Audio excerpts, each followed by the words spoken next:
বাংলাদেশে কিছু পথভ্রষ্ট লোক আছে, এরা বলে থাকে যে আল্লাহর হাবিব 40-এর আগে নবী ছিল না, 40-এর পরে নবী। নাউজুবিল্লাহ বলবেন না। শুধু এটাও না, তারা বলে রাসূলুল্লাহ 40-এর আগে কোরআন সুন্নাহর পথ চিনত না, রাসূলুল্লাহ 40 বছর আগে পথভ্রষ্ট ছিল, আল্লাহ তিনাকে সঠিক পথ দেখাইছে। নাউজুবিল্লাহ বলেন। এই ভুলভাল ব্যাখ্যা দিয়ে মানুষের ঈমান নষ্ট করে দিচ্ছে এই ভণ্ড লোকগুলা। মনে রাখবেন, রাসূলুল্লাহর নবুয়ত 40 বছরে প্রকাশ হয়েছে, তার মানে এই না রাসূল 40-এর আগে নবী ছিলেন না। রাসূলুল্লাহ সাল্লাল্লাহু আলাইহি সাল্লাম তখনও নবী যখন আদম অস্তিত্ব লাভ করেন। আল্লাহর হাবিবকে প্রশ্ন করেছে, হুজুর মাতা কুনতা নবিয়্যা, আপনি কখন থেকে নবী? আল্লাহর হাবিব বলল, ওয়া আদামু বাইনার রূহি ওয়াল জাসাদ, আদমের দেহ এক জায়গায়, রূহ আরেক জায়গায়, অর্থাৎ আদম এখন অস্তিত্ব লাভ করে নাই, তখনও আমি কি নবী। সুবহানাল্লাহ বলেন। অন্য রাওয়ায়াতে আছে ওয়া আদামু বাইনাল মা'i ওয়াত তিন, আদম যখন মাটি এবং পানির মধ্যে গড়াগড়ি খাচ্ছে তখনও মুহাম্মদুর রাসূলুল্লাহ আল্লাহর দরবারে নবী। সুবহানাল্লাহ। তিনি যে নবী এটা আল্লাহ তাকদীর লিখেছেন আদম সৃষ্টির 14,000 বছর আগে, তিনার নবুয়তটা আল্লাহ প্রকাশ করেছেন 40 বছর বয়সে। সুবহানাল্লাহ। তো 40 বছর আগে যারা রাসূলকে বলতো ভালো মানুষ, 40 বছর পর থেকে এরা রাসূলকে বলা শুরু করছে পাগল। এখন প্রশ্ন হলো, কাফেররা রাসূলুল্লাহকে পাগল বলতেন কেন? প্রশ্ন আসে না? কথা বলে না। প্রশ্ন আসে কিনা? অনেকগুলা কারণ আমি পেয়েছি। তার প্রথম কারণ হচ্ছে রাসূলুল্লাহকে যে কাফেররা পাগল বলতে, এটার কোনো কারণই ছিল না। এটা হচ্ছে প্রথম কারণ। দেখবেন কিছু মানুষ আছে কোনো কারণ ছাড়াই মানুষের বিরোধিতা করে, আছে না? কোনো কারণ ছাড়াই কি করে? বিরোধিতা করে। ঠিক আল্লাহর হাবিবকে যে কয়েক কারণে কাফেররা পাগল বলতো, তার প্রথম কারণ কোনো কারণ ছিল না। ভাইরা আমার, দ্বিতীয় যেই কারণে কাফেররা আল্লাহর হাবিবকে পাগল বলতো সেটা হচ্ছে প্রত্যেকটা নবীকেই তার যুগের মানুষরা, তার এলাকার মানুষরা, তার পাড়ার মানুষরা পাগল বলতো, জাদুকর বলতো। আল্লাহর পক্ষ থেকে যত নবী রাসূল এসেছেন সব নবী রাসূলকে তার এলাকাবাসী, পাড়া প্রতিবেশীরা বলতো পাগল এবং জাদুকর। নাউজুবিল্লাহ বলবেন না। এটা হচ্ছে এলাকাবাসীদের স্বভাব। আল্লাহর হাবিবকে এই জন্য কাফেররা বলতো পাগল, কারণ তার এলাকার লোকরা পাগল বলবে, এটা তাদের আদত, তাদের অভ্যাস, এটা সব নবীকে বলেছে।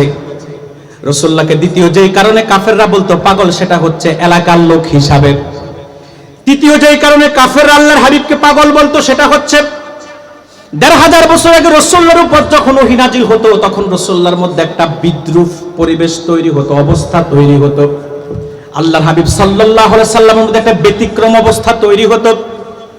ওহী এত ওজন ভারী বস্তু, হাদিস সাক্ষী, তাফসীর সাক্ষী। আল্লাহর হাবিবের উপর যখন ওহী নাযিল হতো, হুজুর যদি উষ্ঠির পিঠে বসা থাকতেন, ওহীর ওজনে উষ্ঠিটা বসে যেত এবং রাসূলুল্লাহ ঘামিয়ে যেত। রাসূলুল্লাহর মধ্যে একটা ব্যতিক্রম পরিস্থিতি তৈরি হতো। এই দৃশ্য দেখে কাফেররা বলতো মুহাম্মদ পাগল হয়ে গেছে। নাউজুবিল্লাহ বলেন। এটা কত নম্বর কারণ? 3। চতুর্থত যেই কারণে আল্লাহর হাবিবকে কাফেররা বলতো পাগল, কারণ ১৫০০ বছর আগে রাসূলুল্লাহ যখন কালিমার দাওয়াত দেওয়া শুরু করলেন, কোরআনের পথে মানুষদেরকে আহ্বান করলেন, তখন রাসূলুল্লাহর দলে কি লোক বেশি ছিল না কম ছিল? জোরে বলেন। কম ছিল। আমি বিষয়টাকে সহজে বুঝাই। এই যে আপনারা এখানে অসংখ্য লোক বসা, আপনারা সবাই এক মাযহাবের লোক, আমি একজন ব্যতিক্রম। এখন আমি যদি আপনাদের সকলে আপনারা যেই মতের, সেই মতের বিরুদ্ধে বলা শুরু করি, আপনারা বলবেন যে হুজুর পাগল, ঠিক কিনা? কারণ আমি কয়জন? আমি একজন, আমার ডানেও কেউ নাই, বামেও কেউ না, আমার মতের পক্ষেও কেউ নাই। এখন আপনারা সবাই এক মতের, আপনারা সবাই এক ধারায় চলতেছেন। আমি এসে যখন নতুন করে একটা ভিন্ন পথের কথা বলবো, তখন আপনারা সবাই আমাকে কি বলবেন? পাগল। ঠিক আল্লাহর হাবিব যখন কালিমার দাওয়াত দেওয়া শুরু করলো, ইসলামের প্রাথমিক যুগে রাসূলুল্লাহ সাল্লাল্লাহু আলাইহি সাল্লামের পক্ষের লোকের সংখ্যা খুব বেশি ছিল না, একজন দুইজন করে আস্তে আস্তে দল বাড়ি হয়েছে, ইসলামের পক্ষে লোকের সংখ্যা বেড়েছে। এখন প্রথম দিকে সব কাফেররা একদিকে একমতে, রাসূলুল্লাহ ব্যতিক্রম পথে, সবাই মূর্তি পূজা করত, এক আল্লাহ ব্যতীত গায়রুল্লাহর পূজা করত। কিন্তু আল্লাহর হাবিব বলল লা ইলাহা ইল্লাল্লাহ, আল্লাহ ছাড়া কোনো মাবুদ নাই। রাসূলুল্লাহ যখন এক আল্লাহর পথে ব্যতিক্রম দ্বারা আহ্বান শুরু করলো, ভিন্ন পথে কালিমার দাওয়াত দেওয়া শুরু করলো।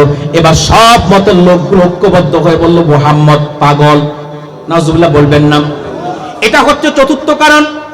পঞ্চম যেই কারণ রাসূলুল্লাহকে কাফেররা পাগল বলতো সেটা হলো আল্লাহ হাবিব সাল্লাল্লাহু আলাইহি সাল্লামের দাওয়াতি কাজে যে সমস্ত সাহাবায়ে কেরামরা অংশগ্রহণ করেছেন, এক এক করে যে সমস্ত সাহাবায়ে কেরামরা দ্বীনের ঝান্ডাকে আঁকড়িয়ে ধরেছেন, সেই সাহাবায়ে কেরাম যখন দ্বীনের পথে আসা শুরু করলো, আল্লাহ হাবিব সাল্লাল্লাহু আলাইহি সাল্লাম সেই সাহাবায়ে কেরামদেরকে যখন দ্বীনের দাওয়াত দেওয়া শুরু করলো, এই সাহাবীদেরকে কাফেররা নির্যাতন করতে লাগলো, নিপীড়ন করতে লাগলো, তাদের সম্পদ তাদের থেকে কেড়ে নিতে লাগলো, তাদেরকে আঘাত করতে লাগলো। শুধু তাই না, তাদের জীবনকে পর্যন্ত ছিনিয়ে নিচ্ছে।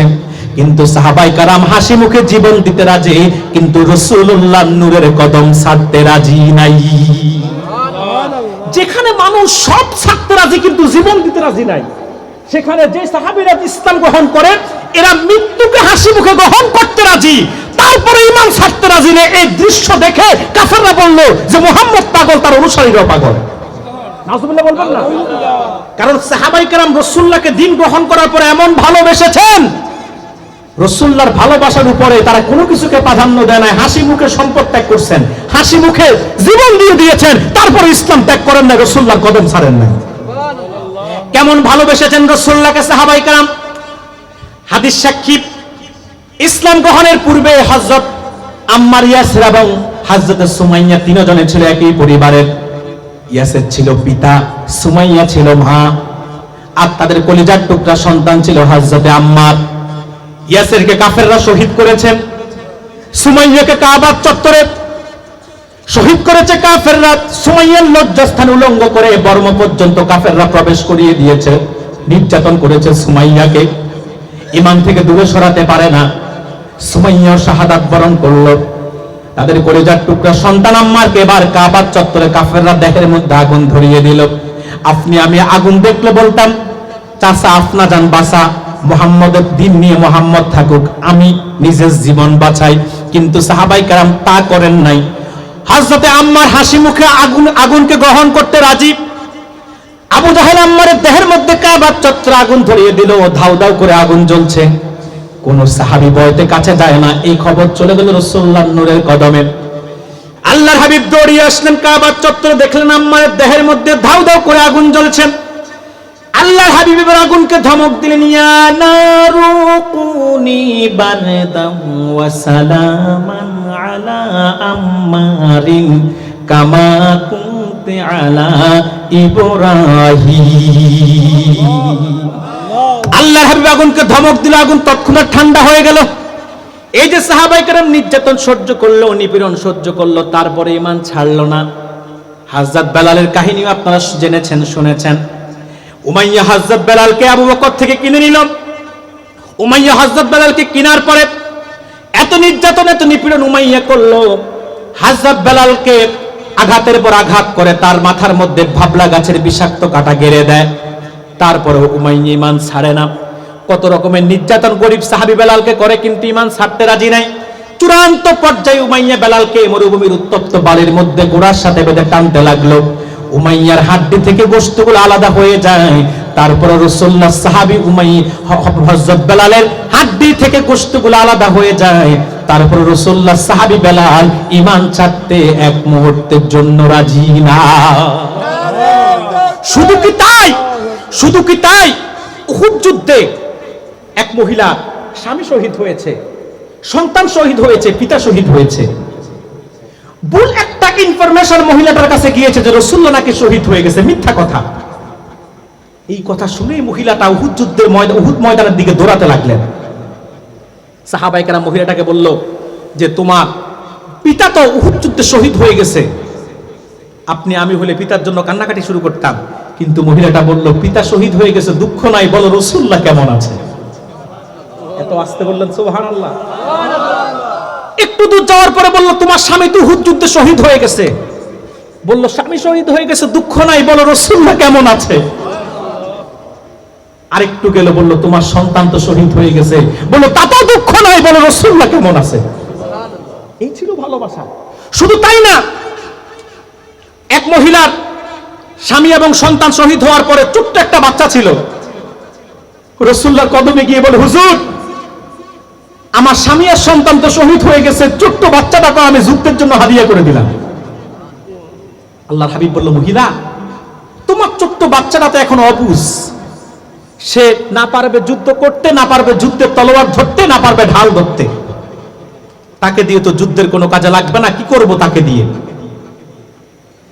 মহিলাটা জবাব দিল, ইয়া রাসূলুল্লাহ, ইয়া হাবিবাল্লাহ, আমিও জানি আমার সন্তানটা যুদ্ধ করতে পারবে না, যুদ্ধের তলোয়ার ভরম কোনো কিছুই সে ধরতে পারবে না, কিন্তু ইয়া রাসূলুল্লাহ, ইয়া হাবিবাল্লাহ হুজুর, তারপরও আমি তাকে আপনার কদমে যুদ্ধের জন্য, জিহাদের জন্য হাজিরা করে দিতে চাই। যদি কাফেররা আপনার দিকে তীর মারে কিংবা তলোয়ার দিয়ে আঘাত করে, তৎক্ষণাৎ আপনি ডাল হিসেবে আমার সন্তানটাকে সামনে ধরবেন, তীরটা তার গায়ের মধ্যে পড়বে, আপনি রাসূলুল্লাহ বেঁচে যাবেন। তরবারি দিয়ে আঘাত করলে আমার ছোট্ট বাচ্চাটাকে আপনি তরবারির সামনে পেতে দিবেন, তরবারিটা তার গায়ের মধ্যে লাগবে, আপনি রাসূলুল্লাহ নূরের জিসিমের মধ্যে তরবারির আঘাত লাগবে না। হুজুর যদিও সে যুদ্ধ করতে পারবে না, তবে যুদ্ধের ময়দানে আপনাকে রক্ষার জন্য এতটুকুন কাজে তো সে লাগবে। এতটুকুন ভালোবাসতো সাহাবায়ে কেরাম আল্লাহ রাসূলকে, সম্পদ ছেড়ে দিয়েছে, দনাঢ্যতার জীবন থেকে গরিবী জিন্দেগি গ্রহণ করে নিয়েছে, তারপরে ইসলাম ছাড়ে না, রাসূলুল্লাহর কদম ছাড়ে না। এই দৃশ্য দেখে কাফেররা বলে মুহাম্মদ পাগল, তার সাহাবীও পাগল। এটা হচ্ছে কত নম্বর কারণ? পঞ্চম কারণ। ভাইয়েরা আমার, ষষ্ঠ কারণ হচ্ছে একের পর এক নির্যাতন, নিপীড়ন, অপপ্রচার, মিথ্যা প্রপাগান্ডা সবকিছু করেও যখন কাফেররা রাসূলুল্লাহকে দ্বীনের দাওয়াত বন্ধ করাতে পারে না, এবার কাফেররা ষষ্ঠ পথ বেছে নিল। কাফেররা চাচা আবু তালেবের কাছে আসলো, রাসূলুল্লাহ বলল, আবু তালেব তোমার ভাতিজাকে থামাও, তোমার ভাতিজাকে অফার দাও আমাদের পক্ষ থেকে, যদি সে আরবের সুন্দরী নারী চায় আমরা তাকে নারী দিব, যদি সে সম্পদ চায় আমরা তাকে সম্পদ দিব, যদি সে মক্কার ক্ষমতা চায় আমরা তাকে ক্ষমতা দিব। কথা বলছেন না কেন? কাফেরদের পক্ষ থেকে রাসূলুল্লাহকে অফার করা হলো। আল্লাহর হাবিব যখন রাতের বেলা দারুল আরকাম থেকে ফিরে বাড়িতে আসলেন, আবু তালেব আল্লাহর হাবিবের জন্য অপেক্ষা করছে। বলল, ভাতিজা কাফেররা আসলো, এই কথা বলল, যদি তুমি সম্পদ চাও তারা সম্পদ দিবে, যদি তুমি ক্ষমতা চাও তারা ক্ষমতা দিবে, যদি তুমি নারী চাও সুন্দরী নারী দিবে, তারপরে তুমি লা ইলাহা ইল্লাল্লাহ দাওয়াত বন্ধ করে দাও। আপনি আমি হইলে তো একেবারে সাদরে গ্রহণ করে নিতাম। কথা বলছেন না কেন? আমার দেশে বর্তমানে মানুষের মধ্যে যে লোভ, আপনি আমি হইলে সাদরে গ্রহণ করতাম, কারণ টাকার লোভ, ক্ষমতার লোভ আর সুন্দরী নারীর লোভ কে সামলায়? ঠিক কিনা বলেন? এই দেশে যশ, খ্যাতি, সম্পদ, ক্ষমতা, পরিচিতি আর ভাইরাল হওয়ার দান্দা আলেমদের করে চেপে বসেছে। ঠিক কিনা বলেন? এই জন্য আলেমরাও তো ক্ষমতার লোভে, সম্পদের লোভে, পরিচিতির লোভে, সুনামের লোভে সকালে এক কথা বলে, বিকালে আরেক কথা বলে, পরের দিন বলে আমি কিছুই বলি না। ঠিক কিনা বলেন? এই লোভটা সবার মধ্যে আছে, জেনারেল মানুষের মধ্যে যেমন আছে, আলেমদের মধ্যেও আছে। দেখেন না সাম্প্রতিক এক আলেম আমাদের কুমিল্লার বাংলাদেশের এক সুনামধন্য দরবারের একটি কামিল মাদ্রাসার প্রধান মুহাদ্দিস ছিল। ঠিক কিনা বলেন? 20 বছর ইলমে হাদিসের খিদমত করেছে, সুন্নিয়তের পক্ষে কাজ করেছে, বাহাস করেছে, মুনাজারা করেছে। কিন্তু মনে রাখবেন, আল্লাহ যদি কারো তকদিরে হেদায়েত না রাখে, যেই কোনো মুহূর্তে যে কেউ হেদায়েত থেকে বঞ্চিত হতে পারে। ঠিক কিনা বলেন? গত কয়েকদিন আগে তিনি তিনার নিজের মাসলাক ছেড়ে অন্য মাসলাকে গিয়েছেন। এই লোকটা বিগত কালেও ভাইরাল হওয়ার জন্য আবল তাবল বলতো, এটা বলতো, ওটা বলতো, যা বলার দরকার তাও বলতো, যা দরকার না তাও বলতো। তার একটাই নেশা ছিল ভাইরাল হওয়া। চরম পর্যায়ে তিনি যেটা বেছে নিয়েছে, নিজের মাসলাক ছেড়ে অন্য মাসলাকে যোগ দিয়েছে। এটা নিয়ে আমাদের দুঃখ নাই, কারণ একটি হক দরবারে যে কেউ আসতে পারে, আবার যে কেউ ছেড়ে যেতে পারবে। যেখানে গিয়েছে আমরা বলছি না যে তারা না হোক, আমরা সেটা বলছি না, কারণ মনে রাখবেন এই দেশের ওলামায়ে দেওবন্দ এবং ওলামায়ে ফুরফুরা, জোনপুর, সোনাকান্দা, সারসিনা, ফুলতলি, আমাদের সবার তরিকতের গোড়াও এক জায়গায়, হাদিসের সনদের গোড়াও এক জায়গায়। ঠিক কিনা বলেন? আমাদের মধ্যে মৌলিক ক্ষেত্রে আমরা সবাই এক, হয়তো কিছু মাসআলাগত কিছু মুস্তাহাসান নিয়ে সামান্য কিছু মতভিন্নতা আছে, সেটা ছিল, সেটা আছে, সেটা থাকবে, কিন্তু মৌলিক ক্ষেত্রে আমরা সবাই কি এক।